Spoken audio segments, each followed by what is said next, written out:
আপনি কি জানেন আইনস্টাইনের আইকিউ কত ছিল? সত্যি বলতে আমরা জানি না।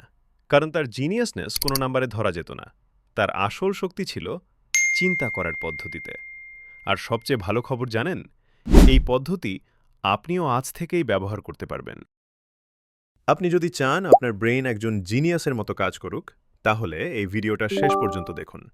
আজ আমি আপনাকে দেখাবো 4টি স্ট্র্যাটেজি যেগুলো ব্যবহার করে আইনস্টাইন নিজে চিন্তা করতেন। চলুন শুরু করা যাক। আমাদের সমাজে, বিশেষ করে বাংলাদেশের শিক্ষা ব্যবস্থায়, জিনিয়াস মানে কি? সব কিছু মুখস্থ করা, ফার্স্ট হওয়া, 100-তে 100 পাওয়া। কিন্তু সত্যিটা হলো, মুখস্থ করা মানে জিনিয়াস হওয়া না। মজার ব্যাপার জানেন, আইনস্টাইন নিজেও স্কুলে সবসময় ব্রিলিয়েন্ট ছিলেন না। তার শিক্ষক পর্যন্ত ভেবেছিলেন, এই ছেলে দিয়ে কিছু হবে না। আসল পার্থক্যটা এখানেই। ইন্টেলিজেন্স মানে তথ্য সংগ্রহ করা আর মনে রাখা। কিন্তু জিনিয়াস মানে নতুন আইডিয়া তৈরি করা, নতুন কানেকশন বের করা। আপনি ফেসবুকের সব ফিচার জানেন, এটা ইন্টেলিজেন্স। কিন্তু ফেসবুক বানানো, এটা জিনিয়াস। এই কারণেই আইনস্টাইন বলেছিলেন, imagination is more important than intelligence. আজকের প্রথম লেসন, মুখস্থ করা বাদ দিন, চিন্তা করা শুরু করুন, প্রশ্ন করা শুরু করুন। এখন খুব মন দিয়ে শুনুন, কারণ এখন থেকে যে 4টি স্ট্র্যাটেজি বলবো, এগুলো মোটিভেশন না, এগুলোই রিয়েল সিস্টেম। আপনি যদি এই 4টা ঠিকভাবে ফলো করেন, আপনার চিন্তা শক্তি নিশ্চিতভাবেই আপগ্রেড হবে। প্রথম স্ট্র্যাটেজি, এবং এটা সবচেয়ে গুরুত্বপূর্ণ, এই প্রথমটা মিস করলে বাকি 3টা ঠিকভাবে কাজ করবে না। এই স্ট্র্যাটেজির নাম থট এক্সপেরিমেন্ট। এর মানে মনের ভেতর কাল্পনিক পরীক্ষা চালানো, সবকিছুতে যদি দিয়ে প্রশ্ন করা। আপনার ব্রেন তখন প্যাসিভ থাকে না, আপনার ব্রেন তখন প্রবলেম সলভার হয়ে যায়। যেমন, যদি বাংলাদেশে 1 বছর ইন্টারনেট বন্ধ থাকে, আমি কিভাবে আমার ক্যারিয়ার বাঁচাবো?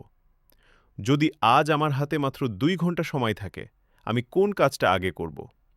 মনে রাখবেন, জিনিয়াসরা উত্তর খোঁজে না, জিনিয়াসরা প্রশ্ন বানায়। দ্বিতীয় স্ট্র্যাটেজি, এটা না করলে প্রথম স্ট্র্যাটেজি অসম্পূর্ণ। এর নাম স্টেপ বাই স্টেপ ইমাজিনেশন।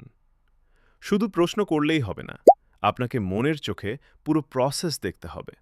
ধাপে ধাপে ভাবুন, কোথায় লজিক ভাঙছে সেটা ধরার চেষ্টা করুন। প্রতিদিন একটা যদি প্রশ্ন নিয়ে এইভাবে ভাবলেই যথেষ্ট। ধরে নিন, আপনি নতুন একটা প্রজেক্ট শুরু করতে যাচ্ছেন। প্রথমে ভাবুন, কি করতে হবে, কোনো রিসোর্সেস লাগবে, সম্ভাব্য বাধা কি। তারপর চিন্তা করুন, কি হলে ভুল হবে, কি করলে দ্রুত সমাধান আসবে। মনে রাখবেন, ব্রেইন তখন শুধু প্যাসিভ অবজারভার থাকে না, ব্রেইন তখন নিজের প্রবলেম সলভিং ম্যাপ তৈরি করে। 1 সপ্তাহের মধ্যেই আপনি পার্থক্য বুঝতে পারবেন। এটাই জিনিয়াসদের সিক্রেট। তারা শুধু চিন্তা করে না, তারা সিস্টেম তৈরি করে। তৃতীয় স্ট্র্যাটেজি, অধিকাংশ মানুষ এই জায়গাতেই ফেল করে, কারণ তারা ভাবে সব মাথায় রাখলেই হবে। না, হবে না।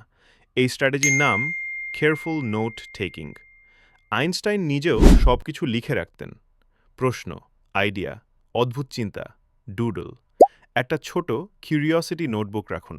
প্রতিদিন লিখুন, আজকের সবচেয়ে অদ্ভুত প্রশ্ন, আজ নতুন কি শিখলেন। কোনো সমস্যায় আপনার চিন্তার ধাপগুলো। লেখা মানে আপনি আপনার ব্রেনের ভেতরে নতুন কানেকশন তৈরি করছেন। ধরে নিন, আজ আপনি একটি নতুন কনসেপ্ট শিখলেন। লিখুন, কি বুঝলেন, কোথায় সন্দেহ, কি নেক্সট স্টেপ। পরের দিন খুলে দেখুন।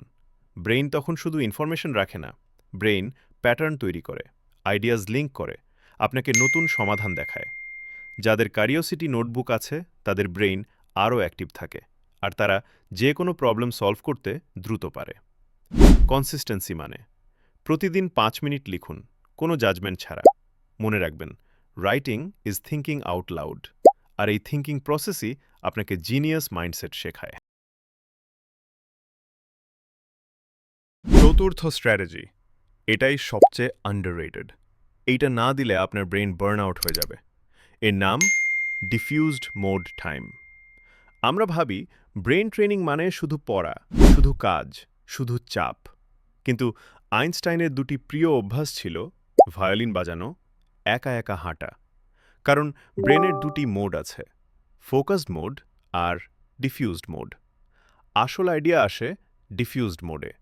প্রতিদিন কমপক্ষে ২০ মিনিট হাঁটুন, একটা ক্রিয়েটিভ হবি রাখুন, আর অবশ্যই পর্যাপ্ত ঘুমান। ধরে নিন আপনি হাঁটছেন বা গান বাজাচ্ছেন।